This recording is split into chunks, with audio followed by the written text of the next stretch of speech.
Hello, everybody, and welcome to Lesson 7 of the Ben and Boz Microsoft Excel video tutorial series. I'm Boz. I'm Ben. What's going on today, man? I'm pretty jacked up. How about you? Well, I was going to say it's naturally just a great day up here, but talking about Remember the Titans got me a little bit jacked up before this video. We talked about one of our favorite movies to get ready for it. So what are we going to cover, man? It's going to be a good one today. Not as many keyboard shortcuts, but we're still going to learn how to get a little bit better navigating on large data sets. We're going to look at how to provide some summary information, not through pivot tables like we did last time, but using subtotals this time. And then we are going to improve our printing skills on some large data sets. Again, adding a little bit more from what we talked about in a couple of the previous videos. Yeah, totally. Our first few videos were kind of the non-negotiable keyboard shortcuts that we think people just have to know. Now some other techniques. Freeze panes, it's critical to do it. You're going to learn how to zoom in and out, adding filters. You and I both love them. Sorting data, we do that all the time. You're going to learn how to subtotal, and then just more printing techniques. Let's do it, man. Let's get into it. So what we have here is an asset listing from July. I'm just going to kind of scroll through here. And Boz, what is this number? 1489.51. What does that even mean? It is something related to building, if I look over to the left, but I do not know exactly what it is. What's this one, though, the 637? I could probably make a guess, but I wouldn't know for sure because I can't see the column header. I wish I could really see it, when I have a longer set of data. We're not the first ones to ever have this issue here. And so Excel actually created something called freeze panes. So when you freeze panes, it's going to keep, this is the first one here. There's 3 different types, but for the first one, we will just freeze this top row. And that allows us then when we scroll down, this top row will still be visible. So we'll know once we're like deep into a data set, we know what this number is or what this number is and what it represents. And just freezing the top row, that is the most common thing I would do here too. So interesting. I usually use a different type of freeze more often. Ooh, so you go over to the data tab. I'm going to make sure I selected 2 or row 2 here. Yeah. And then under, not data tab, in the view tab, I'm getting ahead of myself here, you see freeze panes. Yeah. And it says freeze top row. It actually doesn't matter what you click on. Even if you click down here, you can do freeze panes, freeze top row.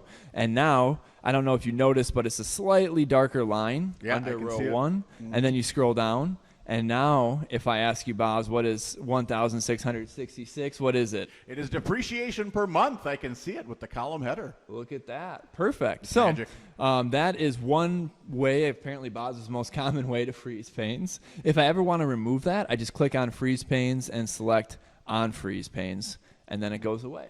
All right. Another common way is, say I just want to freeze column A. I almost never do that one. I pretty much never do just column A. But it's possible you would. It is possible, yep. So that would be the first column that you want to freeze. So you go into View again, Freeze Panes, and freeze first column. And now if I scroll over to the right here, you can see my asset number is still visible. If I had a whole bunch of headings out here, that might be useful. If I had just more information about the assets that I wanted to see. Absolutely. I could do that. And then the one that I actually use most commonly, this one, I'm going to unfreeze panes again. This one, I click in cell B2, and then with the freeze panes, I'll just use that first option, freeze panes. I still do that one quite a bit. I will say I probably more so just freeze the top row. But, that's obviously it just depends on what sort of data you're using, right? So this one certainly has massive amount of use as well. Exactly. And so that froze both the row and the column. So if I scroll over, the column A is still there. If I scroll down, the first row is still there. Yep. And what I like about this one too, say it was like first name, last name in A and B, and I didn't want to just see first or just see last name. Yep. What I can do is, first I'll unfreeze my panes, then I'll click over and C, and then I'll do freeze panes. Yeah. And now both A and B are frozen. So I can freeze as many as I want, and that works the same top down as it does. Yeah, there's times when I've wanted to freeze the top 6 rows, the far left 3 columns or something like that. So that's a really, really flexible option. It's awesome. I've been using that one for 20 plus years. Cool. So it must be a good oldie but a goodie. It is. It is. Kind of one of those non-negotiables. All right. Well, as long as we're talking about 20 plus years, Boz was telling me before we started this video, it's a little bit hard for him to see these numbers, even though we blew it up on a huge screen for him. But with just natural with age, your eyesight doesn't get quite as good. There's some truth to that. So if I'm going to zoom in here, Boz, what's one way that will always work no matter what for zoom in? Well, are you talking about going to the lower right-hand part of the screen and then just clicking on that plus? Is that what you're getting at? Yeah, so you can click on the plus. You can see I'm getting a little zoomed in. Click on the minus. It'll zoom out. You can actually take the bar yourself and just slide it however you want. That'll work too. Do you have any other shortcuts that you typically use when you're zooming? If I was to be using an external mouse, which I don't do very much, but if I was, I would press the control feature, and then I would scroll back and forth with the mouse, and then that would do it. Absolutely, and that works if you have an external mouse. If you just have a mouse pad like I'm using, you can hit the control button, and then with 2 fingers, just like squeeze your fingers together, like I'm doing now. That zooms out. Squeeze your fingers out, and that's going to zoom in, kind of just like like a picture on your phone or something like that. If you want to zoom in or out, you can do the exact same thing. Just hold the control key. One benefit of the mouse pad. I hate the mouse pad personally. Oh, actually, you don't have to use the mouse. Or you don't have to hold control to zoom in and out on the mouse pad. Nice. Yet another benefit of the mouse pad. I love it. I love it. All right. So next up, we have a large data set. If I just do control to the bottom, you can see there's 200 different things. And I want to organize this a little bit better. It looks like they've just kind of been added by asset number here, but it's not really organized by asset type or by purchase date or anything like that. So one common way to do this, again, if you don't want to use pivot tables, sometimes it's easier to just do it in your data, is to add a filter. That helps I love you filters. Navigate around. And we actually have different ways of putting in the filters. Probably the slowest way is if you go up to the data tab and you see sort and filter, and you can click on filter, and now you see these little arrows have popped up in the side of the cells, and so I can select just automobile or just computer or whatever I want. But before we get into that part, I'm going to hit Control Z to undo that. And Boz, how do you like to add the shortcuts? Well, I didn't even know your shortcut, so the one I've been doing forever is Alt-A-T. And so you press Alt and then A and then T, and it just kind of is a way to get to that filter. And it works. I think yours is probably, half second faster per time, though, so I'm interested to see you do yours again. I think it's similar to the Control D, Control C, Control V debate of lesson 6 or whatever it was. So what I like to do is Control, Shift, and L. You just hit them all at once, and that filter pops up. That's beautiful. And what Ben and I joke there, I mean, whether you're doing the Alt thing or that Control thing, both of those are significantly faster than using your mouse and going up to those top ribbons there. Yeah, and so once you have a filter on, I mean, it's just exactly that. It's a filter. So let's say I only wanted to look at equipment. I wanted to take everything else, and I'm not deleting it. I'm just only showing the equipment. I could click on the little drop down. Automatically everything is selected. I could check that box to make sure nothing's selected right now. And if I just want equipment, click on equipment, hit OK. And now all that you see, all that's displayed here is just the equipment. It is so cool. I don't know that they had this one in the early days of Excel. Maybe they did, and I just didn't know it. But this one is so cool. I use stuff like you just did all the time. Yeah, and then when you want to clear the filter or move on, typically I just actually click here and then do clear filter from asset type. I think I hit Alt-A-Z again. Can you do an Alt-A-Z? Does that just get rid of it again? Yeah, so just so you guys remember, Alt is like the hotkeys. So Alt, and then the data tab is A, and then to clear is C. Is that what you said, C? Well, actually, I would have done Z, but maybe I have to do clear for C. Does Z work or not? No, so Alt-A-C, is that what it is? Alt-A-C did work. Okay, Alt-A-C, gotcha. Let's do Alt-A-Z. No, it doesn't did work. Not work. So, yeah. I bet I was kind of slow. I wouldn't doubt if I cleared it, and I went up and I did it manually now that I think about it. Does your Control Shift L thing, is that what you do? Does that work to clear it? Yes. And so if you want to just even remove the filter, I'll just do Control Shift L. Oh, that's perfect. That's how you got to do it. And then it goes away. That's how you got to do it. Yeah. Right there you go. So that's a little bit about filters. A cool thing with filters, though, besides just like taking out subsets of the information, it also helps you sort the info. And you don't need a filter to do it, but typically every time I'm going to sort it highest to lowest or A to Z or whatever it is, I'll just put on the filter because I'm probably going to do some other manipulation as well. Exactly. So anyway, within the filter, if you click into it, you can sort, and this is asset type. So if I go A to Z here, it'll go automobile first, and then if I go Z to A, it'll go furniture first because that's the lowest one. If you switch over to, say, depreciation per month, you can sort A to Z, Z to A is just smallest to largest or largest to smallest. So that's usually the way I do any sorting. Boz, you do anything different with that? We were discussing if you needed to do like a two-prong source. So like if you wanted to get just show all the the asset types, but show like their dollar amount in order. There's probably two ways to do that. So if you did cost, and let's do cost, and let's do a Z to A sort on that one. All right, so largest to smallest, and now let's do asset type, and let's do A to Z on that one. So what this would do, now it brings up your asset types. That's a way you'd kind of do two sorts together and get that to happen. If you ever needed to do three, and just so everyone, when you're watching, you see that automobile is like all the automobiles are together, Yep. but within automobiles, it's listed highest to lowest. So by putting on those two sorts, that's what we did. Before, it was all listed by asset number, so you wouldn't see that. Yeah, and if you ever needed to do three sorts, I don't think this table I would ever do it with, but that's where I would just go up to, and I'd probably hit probably a Control A to highlight everything. I think I would do that first, and then just go up to the data ribbon. You're on it, and then to sort, actually click on that button, sort, not the A to Z. And then I don't think we even have to do it, but in the upper left-hand corner there, you can see add level. Just click on it a couple times even.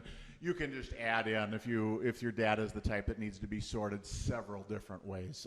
Usually you're only going to be doing it one or two ways. You can just do it in the filter like we showed it. Yeah, and typically if it gets more complicated than just like a couple of sorts, then I'm just going to use a pivot table That's anyway. true too. So it's nice to know that it's there, but you don't always have to use that. Yep. I Beauty used of to use those Excel. a lot, but now with the filter, I use them less and less. Yeah, there's so many different ways to do things in Excel. It's kind of nice. All right, well, let's move on and talk about subtotaling. So subtotaling, again, is a cool thing you can do. Let's say I want to have a breakout that shows me just for my automobiles or just by asset type, what's the total cost of those, what is the depreciation expense per month of automobiles, and maybe what's my total carrying value left of the automobiles. Just random numbers, essentially. So if I want to add a subtotal, I'll go up to the data ribbon, over here, the outline section, and then you can say subtotal. And what this does, it kind of just takes you right through it. So at each change in asset number, well, I want it by asset type, and it's already sorted by asset type, so it'll work. So at each change in asset type, use this function sum. You could do average, max, min, whatever. I usually do sum there. Sum's pretty much the default here. And we said sum up the carrying value. That works. I wanted the depreciation per month. That would be a good one. And then I also wanted the cost. Yep. And so now if I hit OK, it's not going to look like anything changes too much, but notice everything will move over to the right, and they'll put in some secrets over here, as I would say. I like it. So it looks like nothing's changed, right? But you have to go up and now click on the one or two or three. And what view are we in right now? We're either in one or three right now. I know we're in three right now, so everything is showing. Yep. And even before I click on it, you see it says automobile total, and this adds up my total information that I have here. That's my depreciation, that's my cost, and that's my carrying value for everything. So if I wanted to get rid of all this detail and just show the totals, I could click on 2. Yep. And now it just shows me, oh yeah, here's everything for automobiles, buildings, computer equipment, furniture, so on and so forth. And if I wanted even one more summary to just show the grand total, I click on 1, and it goes back right there. Yeah, so if I'm ever using this one, I'm usually doing the view number 2 right there, and just to see it. I think Ben and I would both usually use pivot tables at this point in time instead. I used to use subtotals more before I got comfortable with pivot tables. So it's there, but just be aware it's there, but you're probably one last piece before we move on from that. If we wanted to break out, say, the buildings, but not everything else, you can just click the plus next to the buildings, and that shows us all the detail that's going into those totals that you see there. So with certain sets of data, being able to do that pretty flexibly has a benefit for it. So just, make it aware it's out there. When you want to get rid of your pivot or your subtotals, you can hit Control-Z a bunch, or you can click onto this outline button, subtotal, and then remove all in the bottom left here. And now it goes back to the way we had it. All right.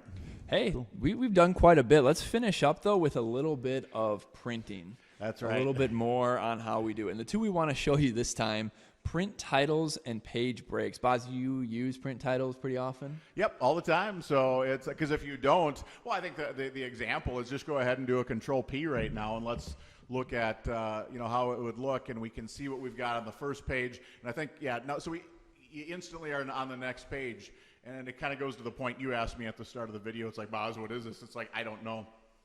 it doesn't actually have a title on there or a column header. So if someone were to give this to me, just like this, I'd basically hand it back to them and say, clean this thing up and then bring it back. I thought you were going to say you're going to get a bunch of tape. So you tape them all together so then you can, go all the way literally, that's up. what you'd have to do if you didn't know how to use this, right? Which is crazy.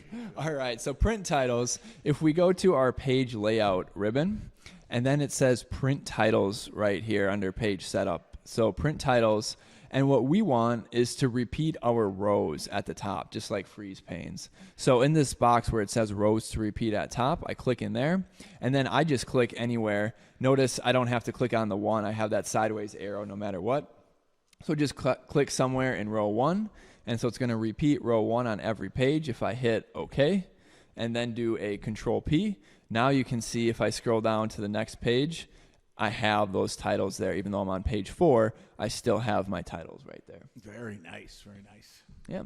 So that's how you would do print titles. Now the last one we want to show you. You could also have printed. You just showed how to print the top row, right? Mm-hmm. And you could have just, if this was a very wide spreadsheet, you also could have just done columns to repeat at the left as an example. Absolutely. If you needed to. Yeah. I don't do that probably as often, right? I probably usually do that top row. Yeah, I pretty much never use that, and I'll try and get all the columns on one sheet, either by going landscape or changing the page breaks. Mm-hmm. How about that? Look that at transition that lead right in. there. So Boz and I actually do page breaks a little bit differently.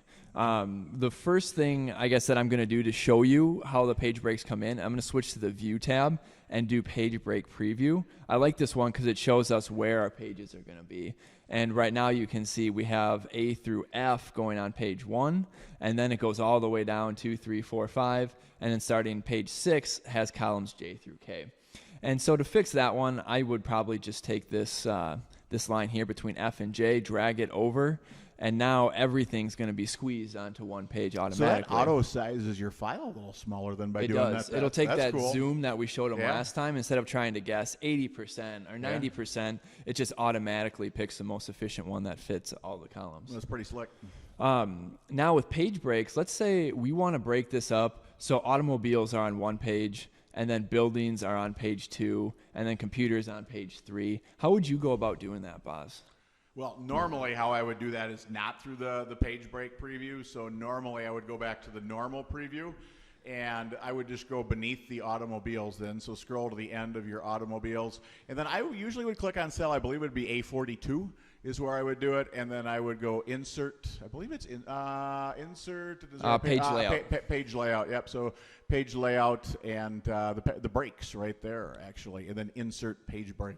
There you go. And then I would go down underneath the buildings, and I could do the same thing. I believe, we're going to teach them this one in the future, that there's a function called F4 that you could use just to repeat that if you're doing that a lot. And you can see that the line between automobile and building on the screen here got a little bit darker, and that's a way to see that you have a page break there. Or you could hit Control P, and now you just do a little quick preview. Automobile is the first page. If you go down to the second page, you see building, and we'd add another one after computer. All right, gotcha. So how are you going to put that one after building? Now, we saw how I got it in after automobile. You got a different style, you said. Yeah, and actually, I use both ways. It just depends. If I want a whole bunch of breaks and to create more pages, then I'll go this way, entering the page breaks, then just using F4 to create new ones. Otherwise, though, I'll go back to View and Page Break Preview, and I like this because it helps kind of show it to me.